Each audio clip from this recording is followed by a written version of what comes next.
বিসমিল্লাহির রহমানির রহিম ওয়া ক্বাদা রাব্বুকা আল্লা তা'বুদু ইল্লা ইয়্যাহু।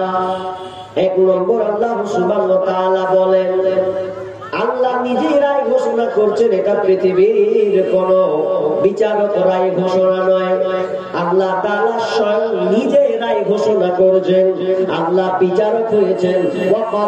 আল্লাহ নিজে রায় ঘোষণা করছেন, আদেশ করেছেন, আল্লাহ তা'বুদু ইল্লা ইয়্যাহু, তোমরা আল্লাহ ছাড়া অন্য কারো ইবাদত করবে না। তার মানে আল্লাহ বলতে চাচ্ছেন তোমরা একমাত্র আল্লাহর উপাসনা করবে, আল্লাহর ইবাদত করবে। আল্লাহর ইবাদত করতে গিয়ে তোমরা অংশীদার নিয়ে আসবে না। এক নম্বর আল্লাহর রায়, এই রায় মানতে হবে কি হবে না? কার রায়? কোন দুনিয়ার ব্যক্তির? একমাত্র আল্লাহ রায় দিচ্ছেন। দুনিয়াতে অনেক কিছু জিনিস আছে যে রায় মানতে ভালো লাগে না, তো আপনার জন্য অপশন থাকে না আগে।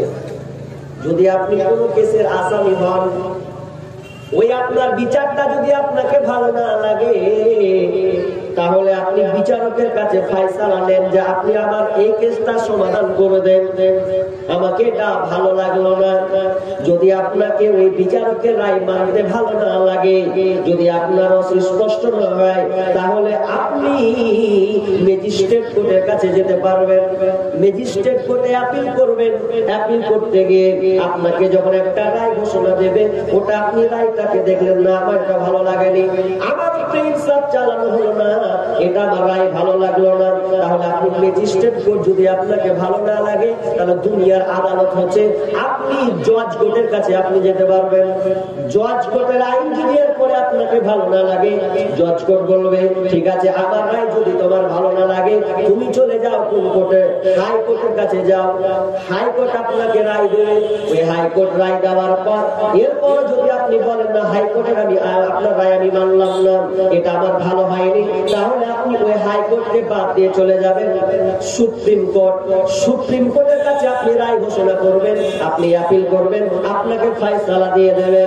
এরপর যদি বলেন আমি সুপ্রিম কোর্টের আইন মানব না, তাহলে আর আপনার কোন রাস্তা নাই, তুলের চামড়া তুলে দেবে। কারণ হাইকোর্টের সুপ্রিম কোর্টের উপরে আর কোন কোর্ট নাই, আর সুপ্রিম কোর্টের উপরে আর কোন কোর্ট নাই, ওটা আপনাকে মেনে নিতে হবে।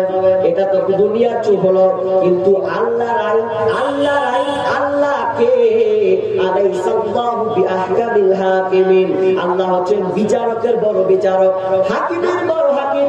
তিনি প্রথম রায় দিয়েছেন পৃথিবীর মানুষের, আবার এই রায়টাকে তোমাদেরকে মানতে হবে। যদি বলো মানবো না, আল্লাহ এই রায় মানবো না, সুপ্রিম কোর্টকে বলবেন মানবো না, তো সুপ্রিম কোর্ট আপনাকে কি করবে? জেলে ভরবে, কিংবা আপনাকে ফাঁসি কাস্টে ঝুলাতে পারে, যে কোনো একটা আইন আপনার উপরে চাপিয়ে শাস্তি চাপিয়ে দিতে পারে।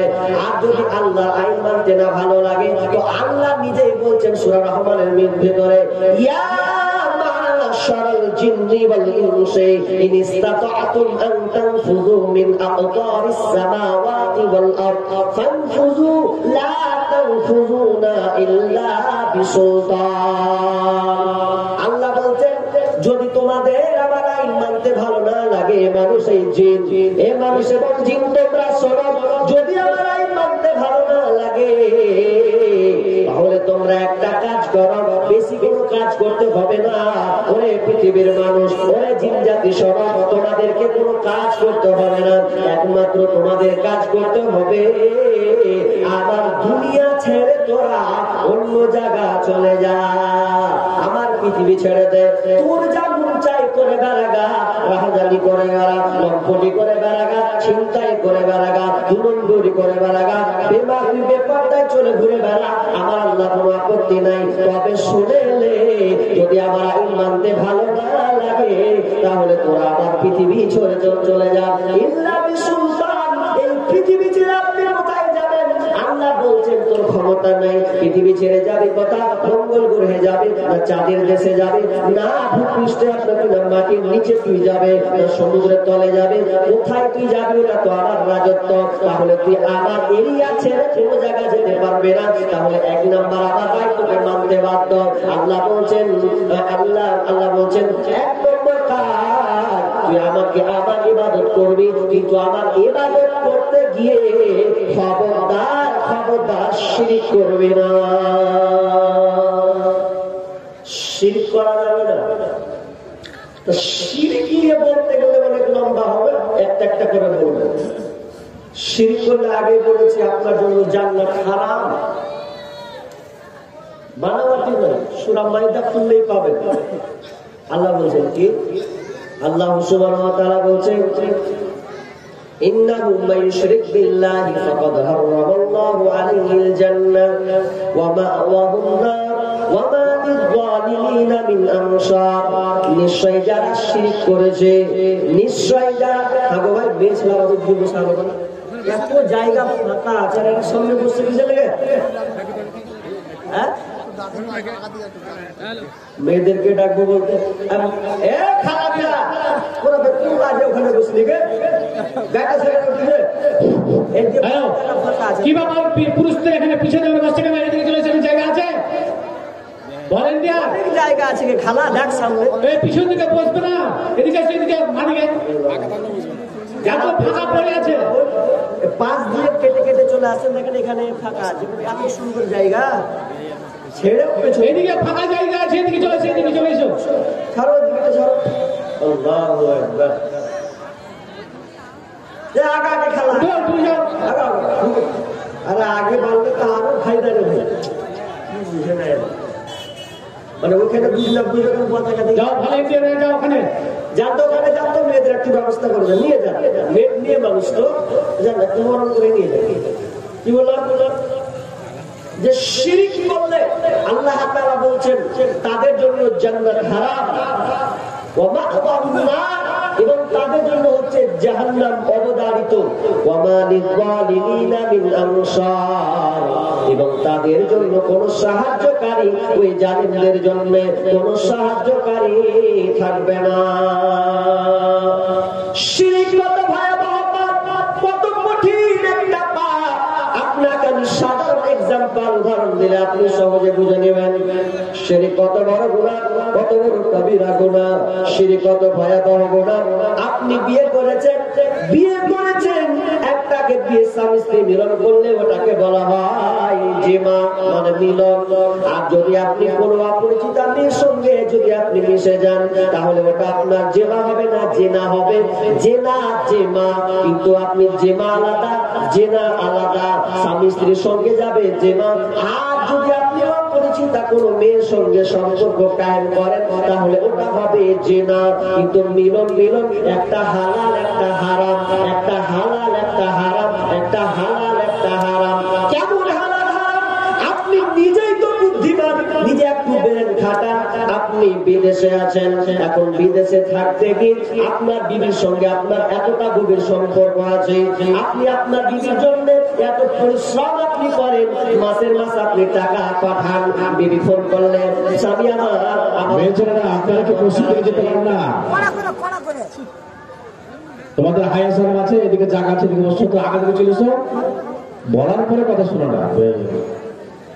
কি বলছিলাম?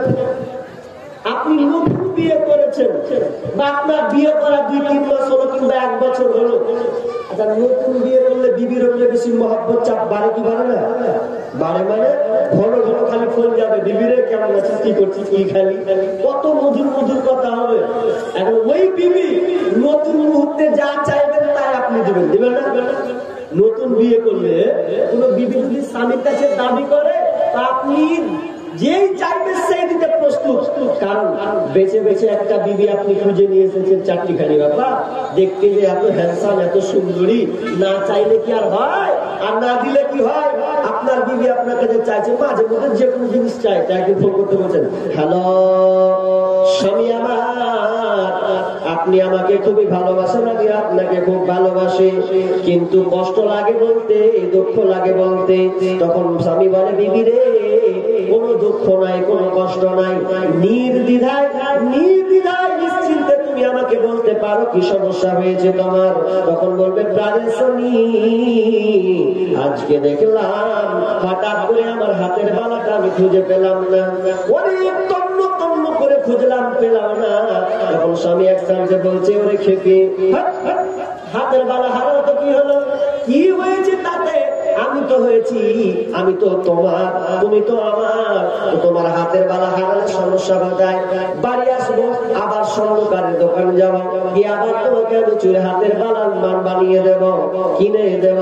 এ গেল একদিন, 2 দিন করতে, 3 দিন করতে আর একদিন ফোন করছে, ওরে আমার কানের স্বামী, আজকে হঠাৎ দেখে কি বলে, আজকে দেখে আমার কানেরটা হারিয়ে গেছে, কোথাও খুঁজে পাওয়া যায় না। স্বামী খালি বলছে, থাক জাগা জাগা, মাসে 20,000 30,000 কামাই গেল তো কি হলো, 1 বছর হতে হতে আমি তোমাকে পূর্ণ বানিয়ে দেব। এ করতে বলে আমার রাখিটা নাই। আচ্ছা বলেন তো, বিবি যদি এগুলো আপনাকে বারবার বলে, তাহলে তাও আপনি মন থেকে বলবেন জাগা, বিবি তো আর নিজে থেকে হারাই নাই, তা হারিয়ে যাচ্ছে, কিছু করার নাই। নিজেকে আপনি সান্ত্বনা নিচ্ছেন, বিবিকে আপনি ভালোবাসেন বলেন। এবার চলেন, ওই বিবি ওই মুখে যদি আপনাকে কিছুদিন পর কল করে, আপনার বিবি যদি বলে, আমার প্রাণের স্বামী গো, আজকে তোমাদের গ্রামে যে জালসাটা ছিল, তুমি তো ছিলে না বাইরে, আজকে তোমার এলাকায় জালসা, এই জালসাতে তোমার বন্ধু আর জালসা শুনতে আসছিল, আমাদের বাড়ি এসেছিল, আরে তুমি খাওয়া দাওয়া করিয়েছো কিনা? ভালোভাবে খাওয়া দাওয়া করিয়েছি। বলছে, কিন্তু স্বামী আমার একটি জায়গায় ভুল হয়েছে। কি ভুল করেছো বলো? বলতে লজ্জা লাগে, বল বল। তখন বিবি বলছে, স্বামী আমার, আপনার বন্ধু আর বাড়ি যায়নি। কি হয়েছে? বলছে, আপনার বন্ধু আপনার যে ছাপ্পর খাট, ওই ছাপ্পর কাঠ চকিতে দুজনে আমরা আপনার বন্ধুর সাথে এক কথায়, একই ল্যাপে, একই বিছানায় ঘুমিয়েছিলাম। আচ্ছা এবার স্বামী কি বলবে? জাগা বলবে, জাগা পিঠের চামড়া তুলে নেবে, খালি মেনে নেবে। এতদিন ফোন করেছে, বিবি বলেছে হাতের বালা হারিয়েছে, কোনো টেনশন, কোনো অসুবিধা নেই। কানের বালা হারিয়েছে, আপনার কিনা কানের দুল হারিয়েছে, কোনো অসুবিধা নাই। নাকের দুল হারিয়েছে, কোনো অসুবিধা নাই। এগুলো স্বামী মেনে নেবে, মেনে নেবে, মেনে নেবে, মেনে নেবে।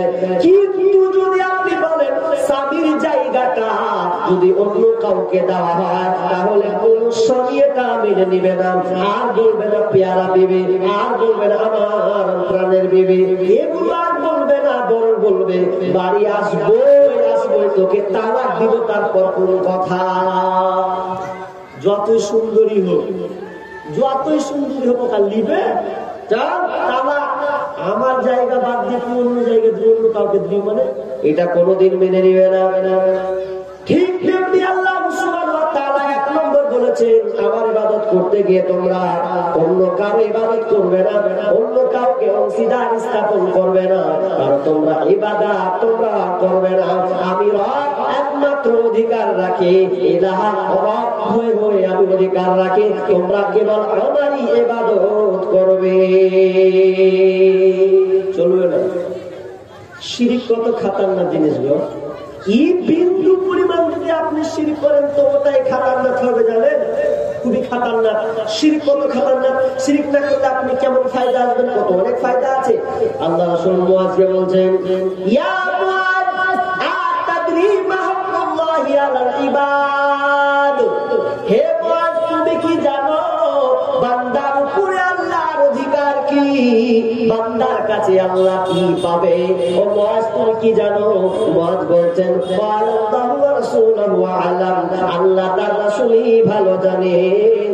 ক্বালা আইয়াবুহু ওয়া লা ইশরিকু বিহি শাইআ, যদি বান্দা আল্লাহর সঙ্গে শরীক স্থাপন না করে, বান্দা আল্লাহর ইবাদত করবে, আল্লাহর ইবাদত করতে গিয়ে আর কারো উপাসনা করবে না, কাউকে অংশীদার বানাবে না। যদি বান্দা আল্লাহর অধিকারকে বুঝিয়ে দেয়, তাহলে বান্দা কি পাবে? মজরে জানো, যদি বান্দা আল্লাহর অধিকার দেয়, তাহলে বান্দা কি পাবে তুমি কি জানো? তখন বলছেন, আতাতি মাহকুম, বলছেন আল্লাহু ওয়া রাসূলুহু আ'লাম, আমি বলতে পারবো না। বিষ্ণু বলেন, ক্বালা আল্লাহ ইউআদ্দিবাহুম, বিষ্ণু বলছেন আল্লাহ ওই বান্দাকে কোনদিন জাহান্নামে দেবে না, আল্লাহ ওই বান্দাকে শাস্তি দিবেন না যদি ওই বান্দা শরীক না করে। জাবের রাদিয়াল্লাহু তাআলা বলেন, মান মাতা ইশরিকু বিল্লাহি শাইআ দাখালাল নার, যদি আপনাকে না বিন্দু পরিমাণ সরিষা দানা পরিমাণ যদি শিরক করে তাহলে ও জাহান্নামে যাবে। ওমান বাতা লা ইশরিকু বিল্লাহি শাইআ দাখালাল জান্নাহ। আর বিন্দু পরিমাণ যদি সে শিরক করে দেয়, বিন্দু পরিমাণ যদি সে অংশীদার করে দানা বরাবর, তাহলে তার ঠিকানা হলো জাহান্নাম। এখন খালি বলছেন যে শিরিক করলে এখানে গুনাহ, তো কোন গালা শিরিক এগুলো তো জানতে হবে। আর একটা হাদিস বলবো, একটা হাদিস, হাদিসটা কত মারাত্মক, বুখারী এবং মুসলিমের হাদিস, ভালো করে জানবেন। আল্লাহ রাসূল আবু জাহলকে নিয়ে যাচ্ছেন রাস্তায়, হাঁটতে হাঁটতে হাঁটতে হাঁটতে এক পর্যায়ে দেখছে তো আবু জাহলকে বলছেন, আবু জাহল তুমি এখানে থাকো, তুমি এইখানে থাকো, আমি আসছি আসছি, পাশ থেকে আমি আসছি, তুমি লড়বে না, এখানে থাকো। তো আবু জাহলকে রেখে আল্লাহ রাসূল চলে গেলেন পাশে।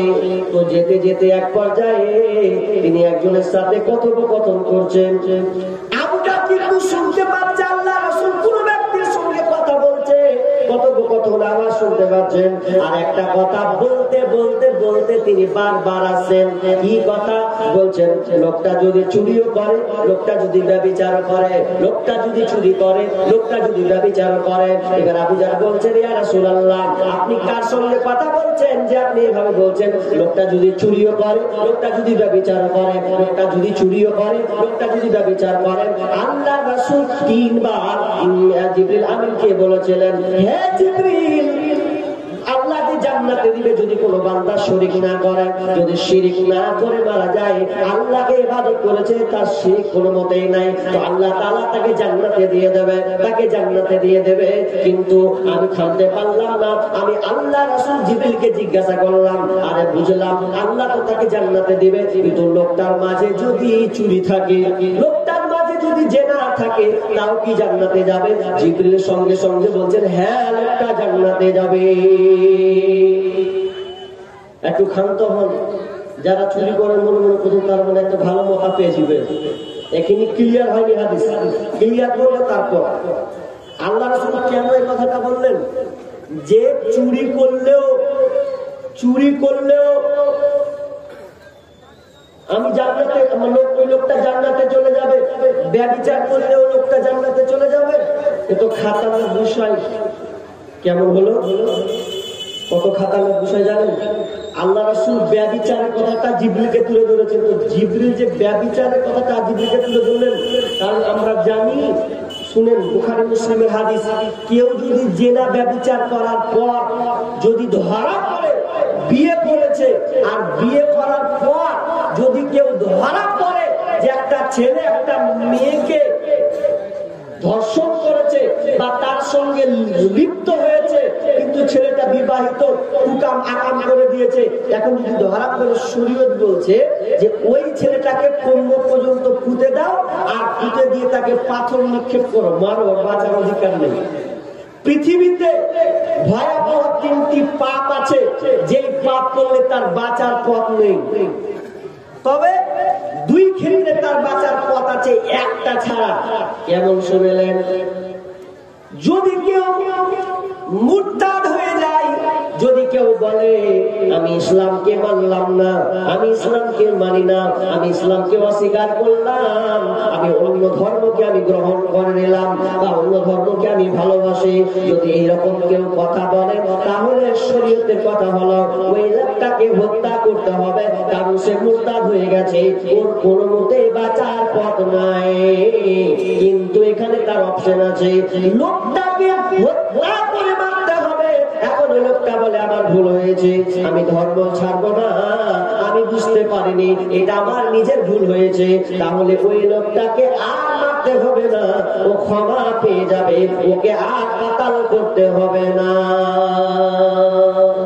কাতাল করতে হবে না, ও বেঁচে গেল। আর একটা বাঁচার পথ আছে, কি?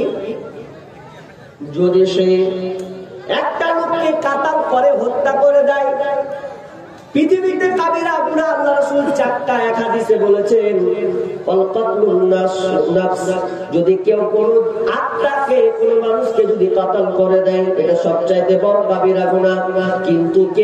কিন্তু কাতাল করলো এর সমাধান ওকে কাতাল করে দাও।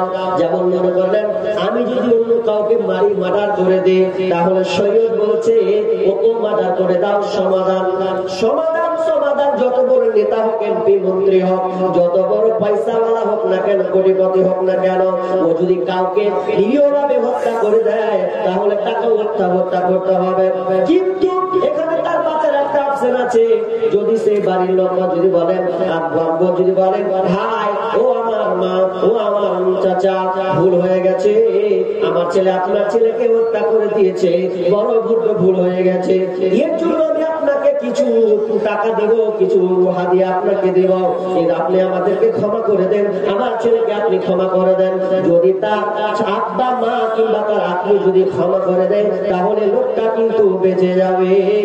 কিন্তু 3 নাম্বার এত ভয়াবহ পাপ, আল্লাহ রাসূল বলেছেন কেউ যদি ধরা পড়ে যায়, 4টা সাক্ষী যদি সম্পূর্ণভাবে প্রমাণ হয়ে যায়, তাহলে যদি লোকটা ছেলে হোক কিংবা মেয়ে হোক, ছেলে হোক কিংবা মেয়ে হোক, যদি সে বিয়ে করার পর ব্যভিচার করে তাহলে তার বাঁচার কোনো পথ নাই। পৃথিবীর কেউ এসে তাকে বাঁচাতে পারবে না, কেউ তাকে বাঁচাতে পারবে না। এই জন্য আল্লাহ রাসূল জিবরিলকে বলছেন, জিবরিল রে, যদি লোকটা ব্যভিচার করে কি আল্লাহ তাকে জান্নাতে দেবে। 4টি খানি ব্যাপার।